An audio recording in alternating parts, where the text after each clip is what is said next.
Stephen K. Bannon, the former White House chief strategist, in the West Wing on June 1. Al Drago for the New York Times, Washington. In his West Wing office, Stephen K. Bannon kept a chart listing trade actions on China, steel and autos that the Trump White House planned to roll out week by week through the fall. Now that Mr. Bannon, the president's chief strategist, has been pushed out, the question is whether his agenda will be erased along with him. It is not just trade. Mr. Bannon has had a strong voice on issues from climate change and China to immigration and the war in Afghanistan. He has been an unyielding advocate for a visceral brand of nationalism, and though he lost as often as he won in policy debates, his departure could tip the balance on some fiercely contested issues toward a more mainstream approach, even if the core tenets of his philosophy survive. Mr. Bannon's Orm-like office functioned as a sort of command center for the administration's nationalist wing. He met there with a coterie of mostly young, like-minded colleagues, planning strategy and plotting against foes, from Lt. Gen. H.R. McMaster, the National Security Advisor, to Gary D. Cohn, the Director of the National Economic Council. Some of Mr. Bannon's protégés have already been sidelined while others may depart soon, people in the White House said. He will no longer have access to briefing papers or sit in meetings, like a regular Tuesday morning session in the Roosevelt Room where he sparred with Mr. Cohn and other officials over the timing of trade moves against China. Still, there are reasons to believe Mr. Bannon's core worldview will outlast him. On Friday, the United States announced it would open an investigation into China's alleged theft of technology from American companies. The decision, only days after Mr. Trump formally asked his trade representative to look into the issue, suggested the United States would continue to pursue a hard economic line against China, even without Mr. Bannon. On immigration, Mr. Trump listens to another advisor, Stephen Miller, who pushed the administration's travel ban on Muslims. Mr. Miller has strengthened his position in the West Wing, in part by building a rapport over 18 months with Mr. Trump's son-in-law, Jared Kushner. Mr. Miller, who has been seen by some as a member of the Bannon camp, chafes at suggestions that he is a creation of Mr. Bannon. Trump and Bannon share similar views on these issues, said Chris Ruddy, a longtime friend of Mr. Trump who said he advised both the president and Mr. Bannon to part ways. The big difference is that Donald Trump is much more practical and pragmatic than Steve. Even if Mr. Bannon had hung on to his job, it is clear his bomb-throwing style was not going to work well in a West Wing under the control of Mr. Trump's new Chief of Staff, John F. Kelly. Mr. Kelly, a retired Marine Corps general, has moved to tighten discipline and access to the president, cracking down on a culture where aides often loitered around the Oval Office without appointments, interrupting scheduled meetings to bend Mr. Trump's ear on their pet issues.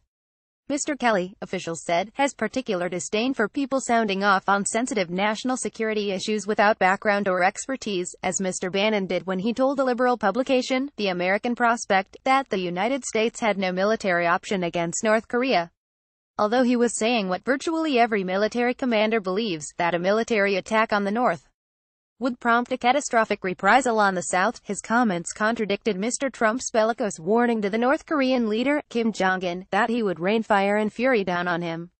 Mr. Bannon, a former Navy officer who spent most of his career in banking and media, also immersed himself in how the United States should wage the military campaign in Afghanistan. He pushed unorthodox proposals, like substituting mercenaries for American soldiers, which were greeted with disdain by military commanders but appealed to the president.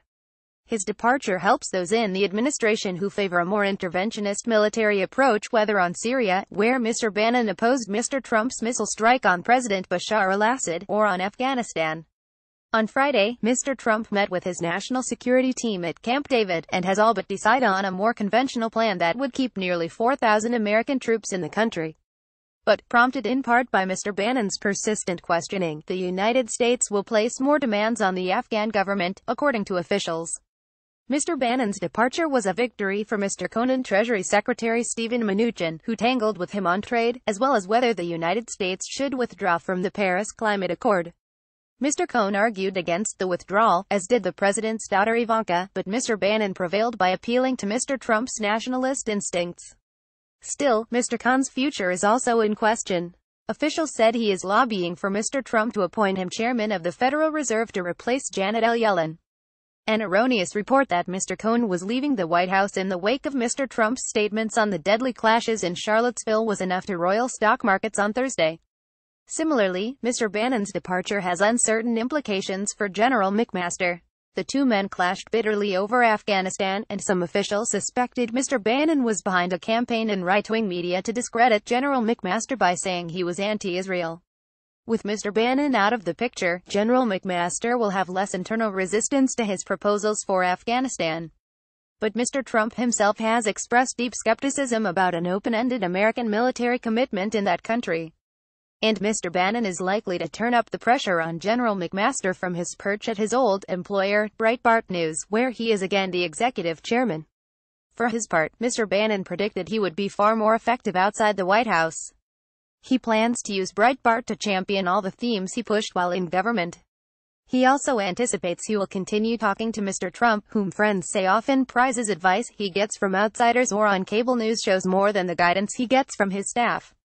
Mr. Bannon and Mr. Trump had an easy chemistry, a crucial factor for the president with his aides, until the relationship frayed.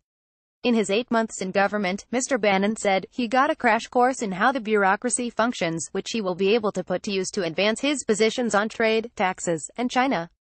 Critics of Mr. Bannon said his influence on Mr. Trump's positions had been overstated. The president's views on trade and military intervention date back to the 1980s. Other officials said Mr. Bannon's policy portfolio was never as broad as his Wizardifos profile suggested, while some faulted him for not bringing in the allies he needed to get more done. He will temporarily be more dangerous on the outside, but he still won't be able to get anything done on the inside, and that's the problem, said Roger Stone, an informal advisor to the president for decades, who has recently become deeply critical of Mr. Bannon. Some White House veterans said Mr. Bannon should not underestimate the value of geographic proximity. I don't think Bannon can have more influence on policy from the outside, whatever he does, simply because he won't be at the table to make the case when decisions are made, said David Axelrod, who served as President Barack Obama's chief strategist and has written about his frustration over his diminished access to Mr. Obama after he left the White House in 2011. A lot depends on Trump, Mr. Axelrod continued. If Bannon and Breitbart are spinning him up, Trump may dial him up on a regular basis. That may give him leverage. As always, the wild card in assessing this White House is the president himself. On many issues, he and Mr. Bannon are philosophical soulmates. But their relationship curdled over Mr. Trump's resentment that his staff member was taking credit for his election victory. Mr. Trump reached out to Mr. Bannon on Friday after the split was made public, but the two did not speak, according to White House officials. On Saturday, the complexities of Mr. Trump's relationship with Mr. Bannon were on vivid display. I want to thank Steve Bannon for his service, the president tweeted. He came to the campaign during my run against crooked Hillary. It was great. Thanks us. A version of this news analysis appears in print on August 20, 2017, on page A1 of the New York edition with the headline Bannon's out, but his ideas might not be.